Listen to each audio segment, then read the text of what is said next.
Hi, I'm Tony Coturri from Coturri Winery.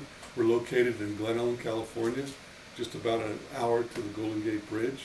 This is our 30th anniversary. We were bonded in 1979. However, we've been making wine on the property since 1963. My parents bought the property the winery's on in 1961, and I started making wine with my dad in 1963. So we have somewhat of a history here on the wine at the site here in Glen Ellen, but also my grandfather that came from Tuscany was a winemaker, home winemaker, extended family winemaker in Tuscany, brought those skills to California, and then my dad made wine with him growing up, and then we started making wine here. We were bonded in 1979, become a commercial winery then. From the very beginning, we were dedicated to the idea of properly grown fruit, and one of the catch terms for that is organic and now biodynamic. And so we're looking for properly grown fruit that has the least amount of impact on the environment, that actually adds rather than subtracts. The other side of it is our wines are pure natural wines. There's absolutely nothing added to them.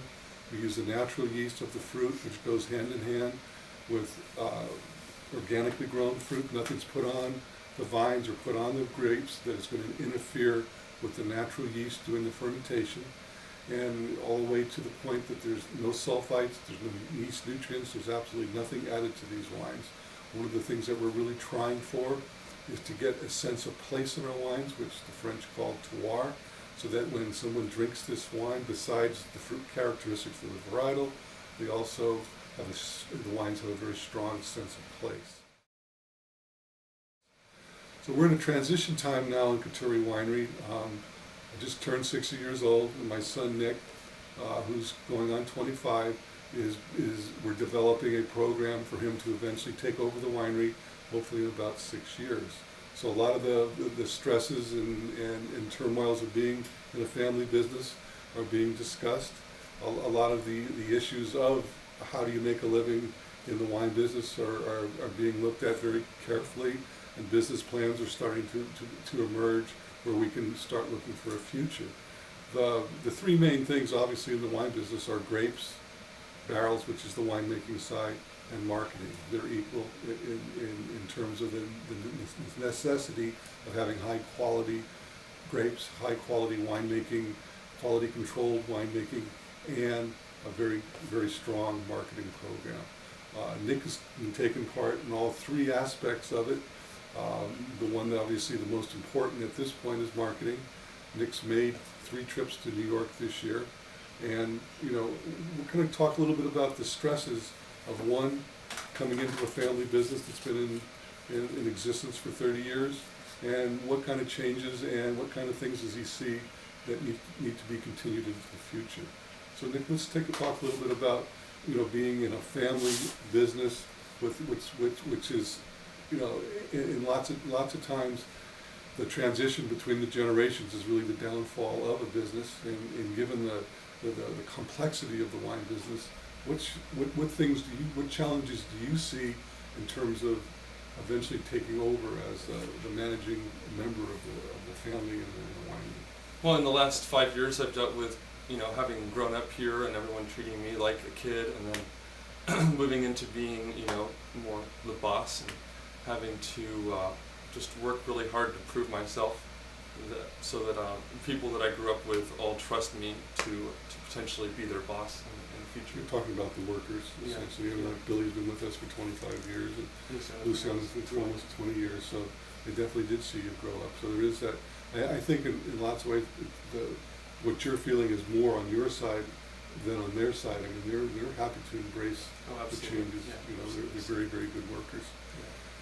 Yeah. And so the balance of time, personal life, and then the grapes, and then the wine, and then the marketing.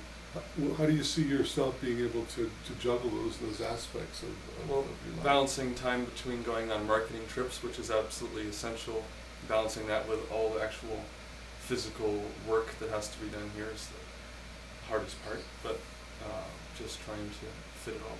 Yeah. So what challenges, or what do you see as the future in the wine business, especially in the niche that we're carving ourselves out? Do you see people going towards a more natural style wines, or do you see it as always going to be kind of a smaller part of the bigger picture? What are you aiming for? I think it's definitely a growing thing for everybody. And you think that people are more interested in the so-called health benefits of organic wine, or do you think that they're looking more towards a product that has a natural aspect that will have, you know, redeeming qualities because of what it is? I mean, what are people in your generation when they're drinking wine? I mean, obviously everybody likes to drink wine, but what are they looking for? Well, I think that most of them aren't really into the health benefits of it yet. They don't like, you know, having a terrible hangover from too much sulfites, but it's just, you know, more base things. But they really understand and appreciate how we grow everything and how we make it, more so than looking at it as something that will save them or make them live longer at this point. Whereas a little bit older people are starting to tone down how they, you know, treat themselves, and they're looking for a little bit healthier approach to what they consume. So we're kind of in a 6-year transition period. So what are kind of like maybe 2 or 3 major changes that you would like to see, you know, gone from the way I would be running the business to what the position you're going to be taking? Well, the first thing that I'm starting with is expanding the number of vineyards that we actually have as estate vineyards. All of our vineyards are very well grown and taken care of, but we could get more of it to be, you know, an estate sort of package. And so you have some friends that you went to school with, and there's some people in the valley that are interested in small plantings. Yeah. So in terms of the winemaking side, what kind of changes are you kind of be looking at in terms of what, you know, are you going to be looking at different varietals? Are you going to be more into white wine than we have been? I mean, well, a little bit stronger push for white wine, but not really changing anything. Just, you know, trying to make things as always a little bit more efficient. And working on the quality control issues as well. Always, but no drastic big change. So I mean, in 30 years of being in the business, and essentially 25 for you, because since being born here, I mean, this is a business of lifestyle more than it is of accumulating a vast amount of wealth. So is that going to be something that you're going to be able to? Well, I guess it's almost impossible to answer, but at least for right now, is something that you're going to be able to live with. Oh, absolutely so. Yeah. Okay.